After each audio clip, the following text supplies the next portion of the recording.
ರೇಣುಕಾಸ್ವಾಮಿ ಕೊಲೆ ಪ್ರಕರಣದಲ್ಲಿ ಜೈಲು ಸೇರಿರುವಂತ ಕಾಟೇರನಿಗೆ ನರಕ ದರ್ಶನ ಏನು ಟೈಟಲ್ಗಳಲ್ಲ ಆ ಎಲ್ಲ ಟೈಟಲ್ಗಳಿಗೆ ಇವತ್ತು ಇದೊಂದು ಫೋಟೋ ಉತ್ತರ ಕೊಟ್ಬಿಟ್ಟಿದೆ. ಡೆವಿಲ್ ದರ್ಶನ, ನರಕ ದರ್ಶನ, ಜೈಲು ದರ್ಶನ. ಪಾಪ 4 ಗೋಡೆಗಳ ಮಧ್ಯೆ ದರ್ಶನ್ ತುಂಬ ಬಳಲಿದ್ದಾರೆ, ತೂಕ ಕಳೆದುಕೊಂಡಿದ್ದಾರೆ, ಪೌಷ್ಟಿಕ ಆಹಾರ ಸಿಗ್ತಾ ಇಲ್ಲ, ಅವರಿಗೆ ಕೆಲವು ಆರೋಗ್ಯ ಸಮಸ್ಯೆಗಳಿದ್ದಾವೆ. ಜೈಲಿನ ಊಟ ಸೇವಿಸಿದ್ರೆ ಅವರಿಗೆ ಆರೋಗ್ಯದಲ್ಲಿ ಸಮಸ್ಯೆ ಆಗುತ್ತೆ, ಅತಿಸಾರ ಆಗುತ್ತೆ, ವಾಂತಿ ಆಗುತ್ತೆ, ಬೇದಿ ಆಗುತ್ತೆ. ನೋಡಿ, ಪೊಲೀಸರು ಆರಂಭದಿಂದಲೂ ಕೂಡ ಒಂದು ಅನುಮಾನಾಸ್ಪದ ನಡೆಯನ್ನು ಶುರು ಮಾಡಿದ್ರು. ಅನ್ನಪೂರ್ಣೇಶ್ವರಿ ನಗರ ಪೊಲೀಸ್ ಠಾಣೆಯಲ್ಲಿ ಒಂದು ಮದುವೆ ಸಮಾರಂಭದ ರೀತಿಯಲ್ಲಿ ಶಾಮಿಯಾನ ಹಾಕಿದ್ರು. ಯಾಕೆ ಅಂದರೆ ಅಲ್ಲಿ ಸಿಗರೇಟ್ ಸೇದ್ತಾರೆ, ಆ ಸಿಗರೇಟ್ ಸೇದುವಂಥ ದೃಶ್ಯ ನಮ್ಮ ಕ್ಯಾಮ್ರಾ ಕಣ್ಣಿಗೆ ಬೀಳಬಾರ್ದು ಅಂತ. ನಮ್ಮ ಕ್ಯಾಮ್ರಾ ಕಣ್ಣಿಗೆ ಬಿದ್ದರೆ ಇವರ ಬಂಡವಾಳ ಬಯಲಾಗುತ್ತೆ ಅಂತ. ಸಿಗರೇಟ್ ಸೇದುವಂಥ ದೃಶ್ಯ ಬೀಳಬಾರ್ದು ಅಂತ. ಈಗ ಈ ಜೈಲಿನಲ್ಲೂ ಕೂಡ ಸಿಗರೇಟ್ ಸೇದುವಂಥ ದೃಶ್ಯ ಕಣ್ಣಿಗೆ ಬೀಳೋದಿಲ್ಲ. ಯಾಕೆಂದರೆ ನಮ್ಮ ಕ್ಯಾಮ್ರಾಗಳು ಯಾವೂ ಕೂಡ ಒಳಗೆ ಆಗೋದಿಲ್ಲ, ಒಳಗೆ ಹೋಗ್ಲಿಕ್ಕೆ ಆಗೋದೇ ಇಲ್ಲ. ಆದರೂ ಕೂಡ ಕದ್ದು ಮುಚ್ಚಿ ಮೊಬೈಲ್ ಇಟ್ಕೊಂಡಿದ್ದಂಥ ಒಬ್ಬ ಸಹ ಕೈದಿ ಅವನೊಂದು ಫೋಟೋ ಕ್ಲಿಕ್ಸಿ ತನ್ನ ಹೆಂಡತಿಗೆ ಕಳಿಸ್ಬಿಟ್ಟಿದ್ದಾನೆ. ನೋಡ ಇಲ್ಲಿ ದರ್ಶನ್ ಹಿಂಗಿದ್ದಾರೆ. ಅವನಿಗೊಂದು ಖುಷಿ ಇರಬೇಕು, ನನಗೆ ಗೊತ್ತಿಲ್ಲ. ದರ್ಶನ್ ಜೈಲಿನಲ್ಲಿರುವಂಥ ಸಂದರ್ಭದಲ್ಲಿ ನಾನು ಕೂಡ ಜೈಲಿನಲ್ಲಿದ್ದೀನಿ ಅಂತ. ಇದೀಗ ಬಸವರಾಜ್ ಮಾಲ್ಗತ್ತಿ ಅವರು ನಮ್ಮ ಸಂಪರ್ಕಕ್ಕೆ ಬಂದಿದ್ದಾರೆ, ನಿವೃತ್ತ ಪೊಲೀಸ್ ಅಧಿಕಾರಿಗಳವರು. ಸರ್ ನಮಸ್ತೆ. ಸರ್, ಈಗ ದರ್ಶನ್ ಅವರ ಈ ಫೋಟೋ ತಾವು ಗಮನಿಸಿದ್ದೀರಿ ಅಂತ ಭಾವಿಸ್ತೀನಿ ಸರ್. ದರ್ಶನ್ ಒಂದ್ ಕೈಯಲ್ಲಿ ಕಾಫಿ ಕಪ್ ಇದೆ, ಇನ್ನೊಂದ್ ಕಡೆ ಸಿಗರೇಟ್ ಇದೆ, ಕೆಲವು ಗೆಳೆಯರಿದ್ದಾರೆ, ಟೀಪೈ ಇದೆ, 4 ಚೇರ್ಗಳಿದೆ. ಈ ದೃಶ್ಯ ನೋಡಿದಾಗ ನಿಮ್ಗೆ ಏನ್ ಅನ್ಸುತ್ತೆ ಸರ್? ಇದೆಲ್ಲ ಕಾಮನ್ ರೀ. VIP ಗಳಿಗೆ ಯಾರು ಬಲಾಟರ್ ಇರ್ತಾರೆ, ಯಾರು ದುಡ್ಡಿನ ಇರ್ತಾರೆ, ಯಾರು ಇನ್ಫ್ಲೂಯೆನ್ಸ್ ಮಂದಿ ಇರ್ತಾರೆ, ಯಾರು ರೌಡಿಸಮ್ ಮಾಡ್ತಿರ್ತಾರೆ, ಅವ್ರಿಗೆಲ್ಲ ಈ ಎಲ್ಲ ಫೆಸಿಲಿಟೀಸ್ ಕಾಮನ್ ಇನ್ ಜೈಲ್ನಲ್ಲಿ. ಇದೇನು ಹೊಸ್ತನಲ್ಲ. ಕಾನೂನು, ರೂಲ್ಸ್, ರೆಗ್ಯುಲೇಷನ್ಸ್ ಇರೋದು ಪಾಪಗಳಿಗೆ, ಪಾಪದ ಜನರಿಗೆ, ಹಿಂದೆ ಮುಂದೆ ಇರ್ಲಾರ್ದವ್ರಿಗೆ, ದುಡ್ಡು ಇರ್ಲಾರ್ದವ್ರಿಗೆ, ನಿರ್ಗತಿಕರಿಗೆ, ಅಸಹಾಯಕರಿಗೆ. ಅವರು ಒಂದು ತಪ್ಪು ಮಾಡಿ ಬಂದಿರ್ತಾರೆ, ಅಂತವ್ರು ಸಫರ್ ಆಗ್ತಾರೆ. ಹೊರತಾಗಿ ಯಾರು ಬಲಾಟದ ಯಾರು ಸಫರ್ ಆಗೋದಿಲ್ಲ. ಸಕಲ ಸೌಕರ್ಯಗಳು ಸಿಗುತ್ತೆ ಸರ್, ದುಡ್ಡು ಕೊಟ್ರೆ ಸಿಗುತ್ತೆ. ದುಡ್ಡು ಕೊಟ್ರೆ ಎಲ್ಲಾನು ಸಿಗುತ್ತದೆ, ಎಲ್ಲಾನು ಸಿಗ್ತದೆ. ಹಿಂದೆ ನೋಡಿ, ಹಿಂದೆ DIG ಅವರು ಒಬ್ರು DIG ಇದ್ರು, ADG ಮೇಲೆ ಅಲಿಗೇಷನ್ ಮಾಡಿದ್ರು ಶಶಿಕಲಾ ಕೇಸ್ನಲ್ಲಿ. 2 ಕೋಟಿ ತಗೊಂಡು ದುಡ್ಡು ಅವ್ರಿಗೆಲ್ಲ VIP ಫೆಸಿಲಿಟೀಸ್ ಕೊಡ್ತಾರಂತ. ಅದು ಎನ್ಕ್ವೈರಿ ಮಾಡಿದ್ರು, ಏನಾಯ್ತು? ಏನೂ ಆಗ್ಲಿಲ್ಲ. ಅವ್ರಿಗೆ ಏನಿಲ್ಲ, ಮಾಡಿದವ್ರಿಗೆ ಏನೂ ಆಗ್ಲಿಲ್ಲ. ಸೊ ಅವ್ರು ರಿಟೈರ್ಡ್ ಆಗಿ ಹೋದ್ರು. ಸೊ ಅದೇ ತರ ಎಲ್ಲ ಅಧಿಕಾರಿಗಳು ಕರಪ್ಟ್ ಇರ್ತಾರಂತಲ್ಲ, ಒಬ್ಬರು ಒಳ್ಳೆಯವರ ಅಧಿಕಾರಿಗಳು ಇರ್ತಾರೆ. ಆದ್ರೆ ಅಂತವ್ರಿಗೆಲ್ಲೋ ಯಾವ್ದೋ ಒಂದು ಮೂಲೆಯಲ್ಲಿ ಕುಡಿಸಿರ್ತಾರೆ, ಅವ್ರಿಗೆ ಚಾನ್ಸ್ ಸಿಗೋದಿಲ್ಲ. ಸೊ ಹೀಗಾಗಿ ವ್ಯವಸ್ಥೆನೇ ಹಾಳಾಗಿರುವಾಗ ಏನ್ ಮಾಡ್ಲಿಕ್ಕೆ ಆಗ್ತದೆ? ಜೈಲಿನಲ್ಲಿ ಅಂತೂ ವಿಪರೀತ. ಅಲ್ಲಿ ಗಾಂಜಾ ಸಿಗ್ತದೆ, ಮೊಬೈಲ್ ಸಿಗ್ತದೆ, ಚಾಕು ಸಿಗ್ತದೆ, ಪಿಸ್ತೂಲ್ ಸಿಗ್ತದೆ. ಇವನ್ ಜೈಲಿನಲ್ಲಿ ಕೊಲೆನೂ ಆಗ್ತವೆ, ರೌಡಿಸಮ್ ನಡೀತದೆ, ಆರ್ಗನೈಸ್ಡ್ ಗ್ಯಾಂಗ್ ಕ್ರಿಮಿನಲ್ಸ್ ಆರ್ಗನೈಸ್ ಆಗ್ತಾರೆ. ಸೊ ಎಲ್ಲ ರೀತಿಯ ವ್ಯವಸ್ಥೆ ಅಲ್ಲಿದೆ. ಯಾವ ಜೈಲು ಸುಧಾರಣೆ ಆಗ್ಬೇಕನ್ನೋ ಉದ್ದೇಶದಿಂದ ಜೈಲು ಮಾಡಿದ್ರು, ಆದ್ರೆ ದುರ್ದೈವದಿಂದ ಅಲ್ಲಿ ಆರ್ಗನೈಸೇಷನ್ ಸ್ಟಾರ್ಟ್ ಆಗಿದೆ. ಸರ್, ಈಗ ನಿಯಮಗಳ ಪ್ರಕಾರ ಸರ್, ಜೈಲಿನ ಒಳಗೆ ಹೋಗ್ಬೇಕು ಅಂತ ಹೇಳಿದ್ರೆ ಏನ್ ನಿಯಮ ಇರುತ್ತೆ ಸರ್? ಸಾಮಾನ್ಯ ಒಬ್ಬ ವ್ಯಕ್ತಿಗೆ ಮೀಟ್ ಮಾಡ್ಬೇಕು ಅಂದಾಗ ಅದು ಕೋರ್ಟ್ಲಿಂದ ಕೆಲವೊಬ್ರು ಪರ್ಮಿಷನ್ ತಗೋತಾರೆ. ವಾರದಲ್ಲಿ ಒಂದ್ಸಲ ರಿಲೇಷನ್ಗೆ ಬಿಡ್ತಾರೆ, 15 ದಿವಸಕ್ಕೋ, ವಾರಕ್ಕೊಮ್ಮೆ, 15 ದಿವಸಕ್ಕೊಮ್ಮೆ. It all depends upon superintendent permission ಕೊಟ್ರೆ ಮಾಡ್ತಾರೆ. ಕೆಲವೊಂದು ಕೇಸ್ನಲ್ಲಿ ಟ್ರಯಲ್ದಲ್ಲಿ ಸೂಪರ್ಡೆಂಟ್ ಅವರು ಮಾಡಬಹುದು. ಕನ್ವಿಕ್ಷನ್ ಆದವ್ರಿಗೆ ಎಲ್ಲ ಅವರು ಕೋರ್ಟ್ಲಿಂದ ಆರ್ಡರ್ ತಗೊಂಡ್ಬರ್ತಾರೆ, ಆರ್ಡರ್ ತಗೊಂಡು ಭೇಟಿ ಆಗ್ತಾರೆ. ಸರ್, ಎಷ್ಟು ಜನ ಒಬ್ಬ ಕೈದಿಯನ್ನ, ಅಥವಾ ವಿಚಾರಣಾಧೀನ ಕೈದಿ ಆಗಿರ್ಲಿ ಅಥವಾ ಸಜಾ ಕೈದಿ ಆಗಿರ್ಲಿ ಸರ್, ಒಬ್ಬ ವ್ಯಕ್ತಿಯನ್ನ ಭೇಟಿ ಆಗ್ಬೇಕು ಅಂದ್ರೆ ಒಟ್ಟಿಗೆ ಎಷ್ಟು ಜನರ ಒಳಗೆ ಬಿಡ್ತಾರೆ ಸರ್? ಒಬ್ಬೊಬ್ಬರಿಗೆ ಬಿಡ್ತಾರೆ, ಎಲ್ಲರಿಗೂ ಬಿಡೋದಿಲ್ಲ. ಓಕೆ. ಈ ರೀತಿ ಓಪನ್ ಸ್ಪೇಸ್ ಅಲ್ಲಿ ಕೂತ್ಕೊಂಡು ಮಾತಾಡಬಹುದು ಸರ್? ಇಲ್ಲ, ಅದೇನು ಪರ್ಮಿಷನ್ ಇಲ್ಲ. ಅದು ಪರ್ಟಿಕ್ಯುಲರ್ ಒಂದು ಪ್ಲೇಸ್ ಇರ್ತದೆ, ಅಲ್ಲಿ ಮಾತ್ರ ಹೋಗಿ ಭೇಟಿ ಆಗ್ಬೇಕು. ಒಂದು ಜಾಲರಿ ಇರುತ್ತೆ, ಆ ಕಡೆ ಅವ್ರು ಇರ್ತಾರೆ, ಇವ್ರು ಈ ಕಡೆ ಇರ್ತಾರೆ. ಹೌದು. ಅವ್ರಿಗೆ ಏನು ಕೊಡೋ ತಗೊಳ್ಳೋ ವ್ಯವಹಾರ ಕೂಡ ಅಲ್ಲಿ ನಡೆಯೋದಿಲ್ಲ ಸರ್?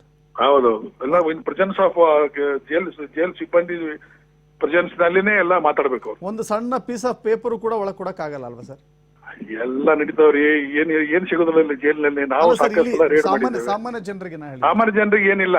ಪಾಪ ಅವರು ಊಟ ತಂದಿರ್ತಾರೆ, ಅಡ್ಗೆ ಮನೆಯಲ್ಲಿಂದ ಬಿರಿಯಾನಿ ಮಾಡ್ಕೊಂಡ್ ಬಂದ್ರೆ ಬಿರಿಯಾನಿ ಸದಾ ಫುಲ್ ಕೊಡೋದಿಲ್ಲ, ಅರ್ಧಮರ್ಧ ತಿಂದು ಕಾಲು ಭಾಗ ಮುಟ್ತದ ಇವನಿಗೆ.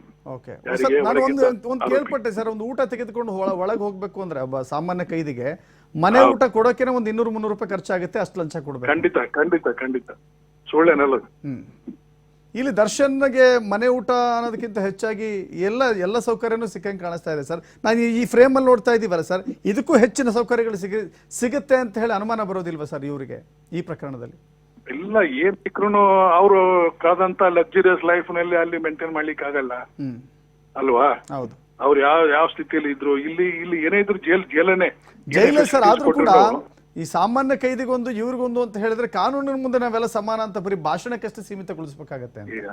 ಅದು ಸಿನಿಮಾ ಡೈಲಾಗ್ ರೀ. ನಿಜ ವಾಸ್ತು ಸ್ಥಿತಿಯಲ್ಲಿ ಆ ಡೈಲಾಗ್ ಪ್ರಯೋಜನ ಇಲ್ಲ.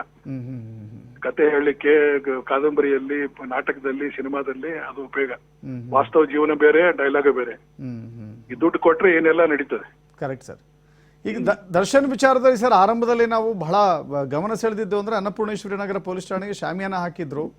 ಅಲ್ಲೆಲ್ಲ ಒಂದ್ ಕಡೆ ಸಿಗರೇಟ್ ಸೇದೋದು ಕಾಣಿಸಬಾರ್ದು ಅಂತ ಹೇಳಿ ಕೆಲವು ಸುದ್ದಿ ಆಗಿತ್ತು. ಇಲ್ಲಿ ಬಾಡಿ ಓನ್ ಕ್ಯಾಮ್ರಾಗಳಿರುತ್ತೆ, CCTVಗಳಿರುತ್ತೆ, ಬಹಳ ಎಲ್ಲೂ ಕೂಡ ತಪ್ಪಿಸ್ಕೊಳ್ಳೋಕೆ ಆಗಲ್ಲ ಸರ್. ಇಷ್ಟು ಟೆಕ್ನಾಲಜಿ ಮುಂದುವರೆದಾಗ್ಲೂ ಇಷ್ಟು ರಾಜಾರೋಷವಾಗಿ ನಡೆಯುತ್ತೆ ಅಂದ್ರೆ ಹಿಂದೆ ಹೆಂಗಿತ್ತು ಅಂತ ನಾವು ಇಮ್ಯಾಜಿನ್ ಮಾಡ್ಕೊಳಕ್ ಆಗಲ್ವಲ್ಲ ಸರ್? ಎಲ್ಲ ಮ್ಯಾನೇಜ್ ಎಲ್ಲ ಕಾಲಕ್ಕೂ ಇದೆ. ಅದು ಇದೆ ಹೊಸದಾಗೇನಲ್ಲ, ಎಲ್ಲ ಕಾಲಕ್ಕೂ ಇದೆ. ಎಲ್ಲ ಕಾಲಕ್ಕೂ ಬಲಾಢ್ಯರಿಗೆ ಎಲ್ಲ ವ್ಯವಸ್ಥೆ ಅನುಕೂಲತೆ ಮಾಡಿ ಕೊಡ್ತಾರೆ. ಅಲ್ಲ ಸರ್, ಅಲ್ಲಿ ಜೈಲರ್ಗಳಿಗೆ ಬಾಡಿ ವರ್ನ್ ಕ್ಯಾಮ್ರಾ ಹಾಕಿರ್ತಾರೆ, ಪ್ರತಿಯೊಂದು ರೆಕಾರ್ಡ್ ಹಾಕಿರ್ತಾರೆ. ಏನ್ ಪ್ರಯೋಜನ? ಎಲ್ಲ ಆಪರೇಟ್ ಮಾಡೋದು ಅವರೇ ತಾನೇ. ಓಕೆ. ಮೇಲ್ಮಟ್ಟದ ಅಧಿಕಾರಿಗಳು ಯಾರು ಗಮನಿಸಲ್ವಾ ಸರ್ ಅಲ್ಲಿ?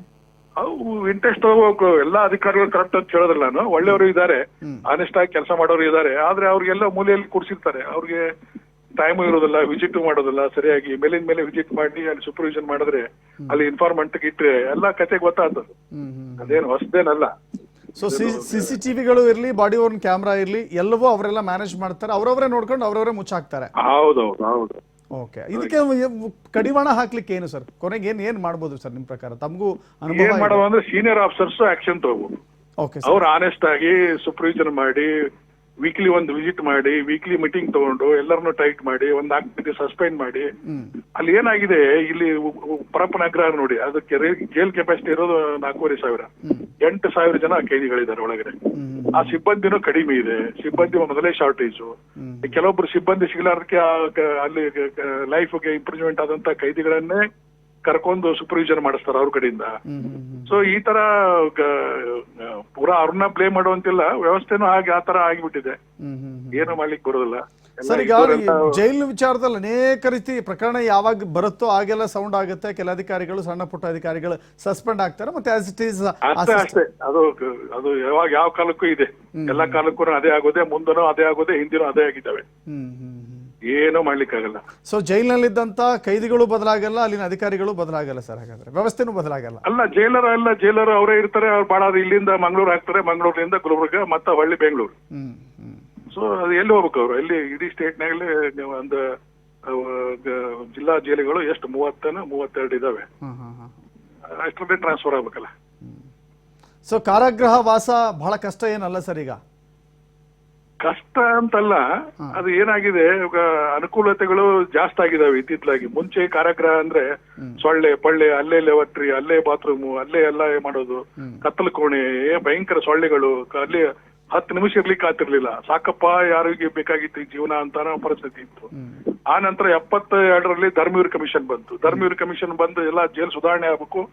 ಗಾಳಿ, ಬೆಳಕು, ಸೂರ್ಯ, ಅವ್ರಿಗೆ ಮಿನಿಮಮ್ ಕಾಟು, ಬೆಡ್, ದಿಂಬು, ಆಮೇಲೆ ಪ್ರೋಟೀನ್ ಊಟ, 500 ಇದು ಪ್ರೋಟೀನ್ ಫುಡ್ ಕೊಡಬೇಕು. ವಾರದಲ್ಲಿ 2 ಸಲ ಚಿಕನ್, ಮಟನ್, ಫಿಶ್ ಎಲ್ಲಾನು ಈ ತರ ವ್ಯವಸ್ಥೆ ಇರುವಾಗ, ಲಕ್ಸುರಿಯಸ್ ಆಗಿರುವಾಗ ನೋಡ್ರಿ, ಹಿಂದೆ 2 ರೂಪಾಯಿ ಕೂಲಿ ಇತ್ತು ಅವ್ರಿಗೆ. ಈಗ 15,000 ಮಾಡಿದ್ದಾರೆ ಕೂಲಿ. ಒಬ್ಬ ಇಂಜಿನಿಯರ್ ಪಾಸ್ ಆದವನಿಗೆ 15,000 ಹೊರಗಡೆ ಸಂಬಳ ಸಿಗೋದಿಲ್ಲ. 10,000 12,000 ದುಡಿತಿರ್ತಾರೆ. ಈ ಜೈಲ್ನಾಗ ಇದಕ್ಕೊಂದು 15,000 ದುಡಿತಾನಂದ್ರೆ ಮತ್ತೆ ಲಕ್ಸುರಿಯಸ್ ಅಲ್ವಾ ಅದು? ಅದನ್ನ ಯಾವ ಉದ್ದೇಶಕ್ಕೆ ಮಾಡಿದ್ದಾರೆ? ಒಳ್ಳೆ ಉದ್ದೇಶದಿಂದ, ಸುಧಾರಣೆ ಎಲ್ಲಾನು ಉದ್ದೇಶದಿಂದ ಮಾಡಿರ್ತಾರೆ. ಬಟ್ ಇದೆಲ್ಲ ದುರುಪಯೋಗ ನಡೆದಿದೆ.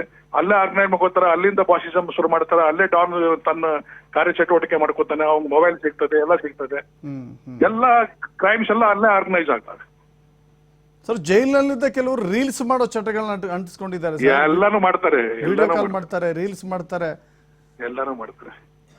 ಓಕೆ. ಕೊನೆಯದಾಗಿ ಸರ್, ತಮ್ಮ ಇಷ್ಟು ದಿನದ ಅನುಭವದಲ್ಲಿ ನೋಡ್ಬೇಕಾರೆ ಎಲ್ಲಾ ಜೈಲುಗಳ ವ್ಯವಸ್ಥೆನೂ ಹಿಂಗೆ ಇದೆ ಅಂತ ಹೇಳಿದ್ರೆ? ಈ ವ್ಯವಸ್ಥೆ ಹಿಂಗ ಹೋಗುದ್ರಿ, ಯಾವನೊಬ್ಬ ಒಳ್ಳೆ ಆಫೀಸರ್ ಬರ್ತಾನೆ, ಟೈಟ್ ಆಫೀಸರ್ ಬರ್ತಾನೆ, ಆನೆಸ್ಟ್ ಆಗಿರುವಂತ ಆಫೀಸರ್ ಬರ್ತಾನೆ, ಸಿನ್ಸಿಯರ್ ಆಗಿ ಕೆಲಸ ತಗೊಳ್ಳುವಂತ ಆಫೀಸರ್ ಬರ್ತಾನೆ, ಅವಾಗ ಸ್ವಲ್ಪ ಸುಧಾರಣೆ ಆಗ್ತದೆ.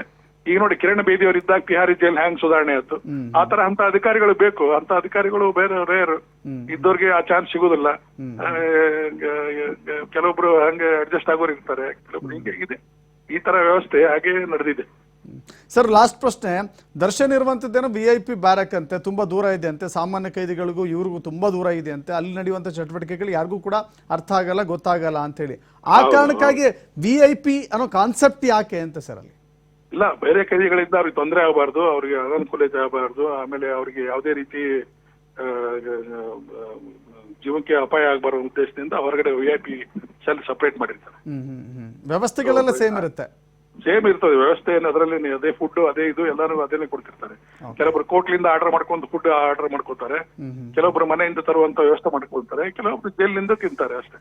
ಓಕೆ ಓಕೆ ಓಕೆ ಧನ್ಯವಾದಗಳು ಸರ್ ತಮ್ಮ ಮಾಹಿತಿ.